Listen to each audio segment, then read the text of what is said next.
It is playoff watch-along time, game one.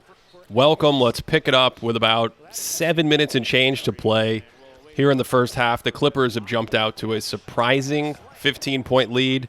Luka Doncic there with a little lob to Derek Lively. It's probably the easiest basket the Mavs have had in this entire first half. We will talk about that a little bit more as we continue to watch this half unfold, but it has been an offensive struggle for Dallas. The Clippers have had a great defensive game plan here deep into possession, and they just reset it and end up with a James Harden three. And so the first part of this possession was defended very well with Paul George coming off that screen. But when they reset it here, Terrence Mann, instead of attacking himself, gives it to George so he can set the screen to put Luka in the pick and roll. Luka jumps George to avoid being attacked. Nice job moving the ball in rotation, and Harden gets the open three. And in a way, that's symptomatic of what we've seen, where the Clippers have made a lot of good decisions. And the Mavs come back and set this screen way out near half court. You see Ivica Zubac, he's just in the paint in a very deep drop. But the key to this entire play is that even though the screen is set out near the timeline, Terrence Mann avoids getting screened. So he stays in front of Doncic the whole time. That's a very tough shot early in the clock. And that has just been a key to the success for the Clippers in this half so far. Harden at the other end attacking Luka there. Couldn't quite get the floater. And then in transition, Paul George, and this is not an easy play to make, swipes before Luka can start his Euro step, and now they come the other way. It's a 5-on-4. Harden lets everyone reset, though. Right by Irving to the corner. That was a good look, so no containment by Kyrie Irving on that end. Whereas Terrence Mann a second ago, with that half-court screen, refused to get screened, so the Mavs don't create an advantage.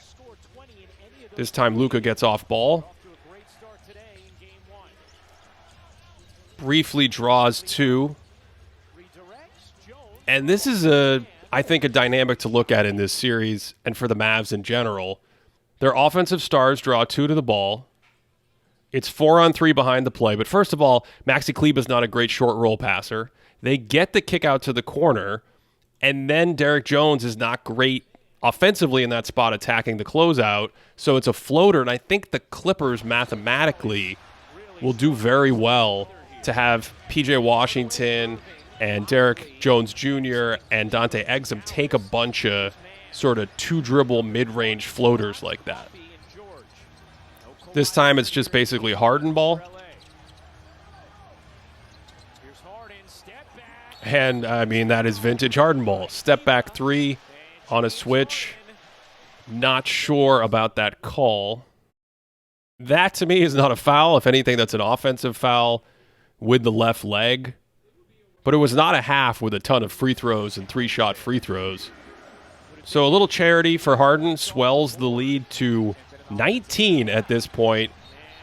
And here's a turnover, and this is caused to a degree by Terrence Mann on the baseline, just hounding Kyrie Irving and staying connected to all these Mavericks players causes a miscommunication as he wants to go backdoor. Again, Kleber not the greatest passer in the world, so you're stressing the defense that way, especially with Luka on the bench, and Kyrie is the main focal point. This was a 13-point game a second ago. It's 41-28. We're up to 47-28. And the Clippers playing a lot of Harden ball in the half court. But that time Harden did the work, the hoop and the harm. And this is always where I felt Harden could add so much to his game. He did it when he was younger in Houston. So you have that three-level attack between the three-point line and the basket where you get free throws or layups. So all of a sudden, this is 50-22. And remember, the Clippers are playing without Kawhi Leonard in this game. He has knee swelling. It's uncertain when he'll play. This time, Kyrie again, pick and roll. And this is a totally different coverage than the one we saw a second ago. They have Lively screen to bring Zubac up into the pick and roll again. Zoo with a hard show here. His size makes Kyrie retreat. He doesn't hit the short roll, and now the entire defense can reset, and you're left trying to shoot over a big body in Amir Coffey. 10 on the shot clock. Again, that's not the greatest shot. So these are a lot of tactical wins for the Clippers defensively, and it's been consistent with what we've seen throughout this entire half, really.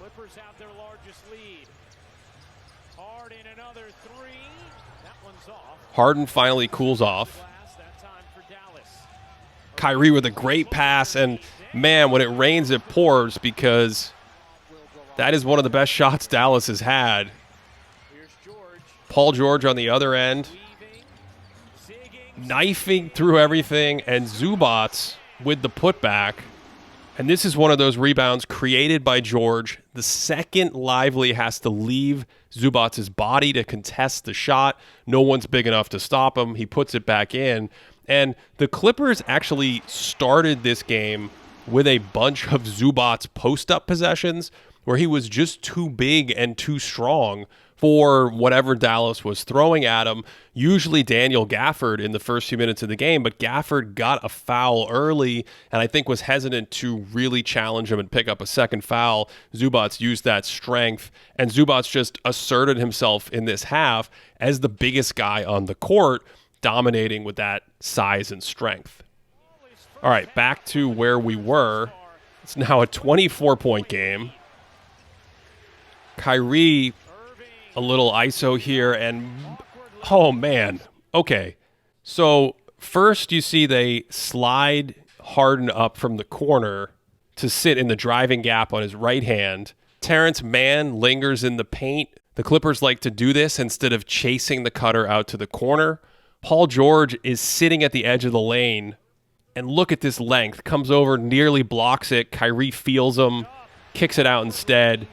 Now there's 8 on the shot clock.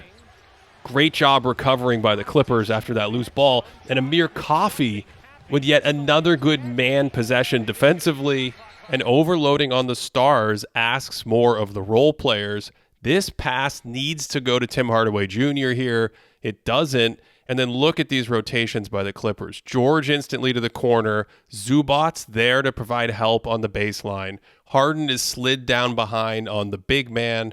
Coffey gets over to the next pass quickly. Mann is on the pass after that. And again, the ball needs to go to Hardaway as Harden is recovering. It doesn't. And Coffey is good enough to slide and get the stop. And he's had a ton of good possessions. He's a big body who started for Kawhi Leonard. And look, you're not going to replace Kawhi's offense in the slightest, but you maintain this versatile set of big wing defenders. Zubac again, but he missed that time. So anyway, with Coffey, if you have to switch or something like that, he can stay in front of quick guys, or he's big enough to stay with Luka. And there's that P.J. Washington issue, missing a floater as a closeout.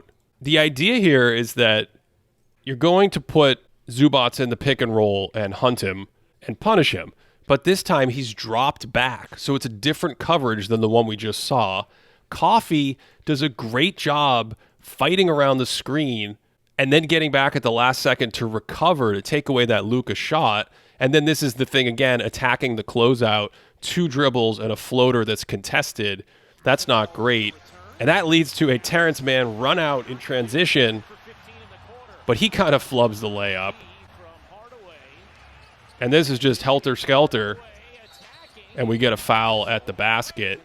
But what we've seen in the last couple minutes is we've seen a hard show where you have 2 on the ball. We've seen a deep drop like that on the last half-court possession. And they've thrown a ton of different coverages at Luka and the Mavs in this half. We've seen Zubac up to the level of the screen earlier in the first quarter. A minute later, he comes out to the level of the screen basically to switch. And the idea here is that you're going to put Zubac on an island and have Luka's offensive skills outperform him, but sometimes he can hold his own, and more importantly, you're just throwing different looks at him. So the next time they came down and had the big screen, look where Zubac was. He was at the elbow in an incredibly deep drop, and that ends up going nowhere. And then we've even seen them switch basically with the intention of sending a trap. So you've got showing, dropping, switching to trap, high dropping. There's another one of those floater closeout shots from the sort of short mid-range. It's just a ton of different coverages to throw off the rhythm of the Dallas offense just in the first half alone. Okay, so back to the second quarter. Dallas made one of 2 free throws. That's their first point in this stretch. You see they've scored 7 points in the entire period with 4 turnovers. And, that is a beautiful pass by Harden where James is putting Dallas's big in the pick and roll to try to give him the same treatment. And Tim Hardaway Jr. sneaks way over super early Russell Westbrook with a great corner cut and the finish. I'm not sure THJ needs to be over like that, but that's a great counter from Westbrook. And the lead is somehow 25. Luka back in the game. You see Zubac dropped way off in the paint. And because of that, he is able to basically sag off and play the lob. And this is possible because of what's happening up at the screen with Terrence Mann, which is just a clinic fighting around this pick, staying in front of Luka. And by staying in front of him, that allows Zubac to never really commit and sag off. And this has just been a theme for the Clippers in this half. If you notice all these plays, the players are able to get around the pick anytime Zubac or one of the bigs is in a drop. Here it is again. It's the same thing here as we run it back. Zubac is in the deep drop. Kleber this time actually wants to change the angle of the screen at the last second to try to pick off Mann. Mann still fights his way around. Luka loves to snake and use kind of his size and tempo to chisel into a particular spot in the paint. And this is just a great job recovering. Tried to draw the little offensive foul there. But the more important part is sort of like a 16, 17-foot mid-range shot. And if you're going to say, what was the secret to stopping the Mavs in this half, I think it's this screen navigation that we've seen on some of these plays. So that time it was Mann. He had the primary assignment on Luka, and he did a great job of either fighting through screens or just not allowing himself to be screened anytime you had Zubac back here in a deep drop. So he's kind of blanketed on Doncic. So you end up with difficult contested shots. Now, Mann wasn't the only one to do this as part of the game plan. Amir Coffey had a few nice trips like this in the first quarter. And even Russell Westbrook did a good job executing this, because if you set the pick way out high, someone like Westbrook is quick enough to get back in front of Luka while Luka waits for his big man to roll. Look at this one where Westbrook is just completely connected to Doncic, making even a basic handoff difficult. So you see the Clippers big retreat way back. The game plan is to stay connected to Luka and recover. That leads to a turnover. And this, to me, was basically the difference in the Dallas offense normally versus playing against the Clippers. The combination of the drop with the way the guards were able to either get around the screen, disrupt the activity at the screen, or recover back in front of the screen. And there are possibly things we'll see Dallas do to adjust that going forward. But even just in this game, later in the game, they started posting Luka on the wing and kind of moving away from hunting Zubac, because it's not as effective if you can't create an advantage or put the defense in rotation. Dallas is so used to asking a third defender to come help on the Luka pick and roll. And the Clippers here basically just said, our guards are going to do the work and our big men will be traditional shot blockers at the rim. So as we wind down this half, LA with Russell Westbrook in transition, taking them up to 56-29. That's just 1 point for the Mavs in the last 7 minutes. There's the post-up counter I talked about with Harden.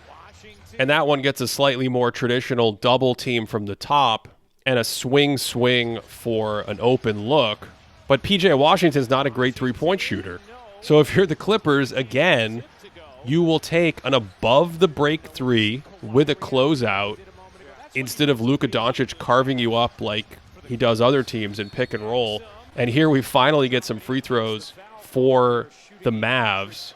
Mark Cuban just in disbelief, as are many fans. But give Ty Lue credit. A fantastic game plan. Give the players credit for the Clippers. This is their strength.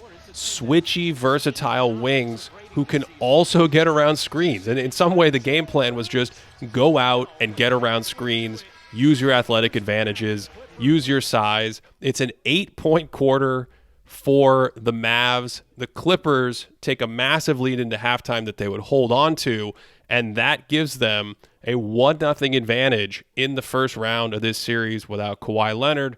Hope you enjoyed this one. We will certainly have more watch-alongs as the playoffs continue. And as always, I hope you are having a great day.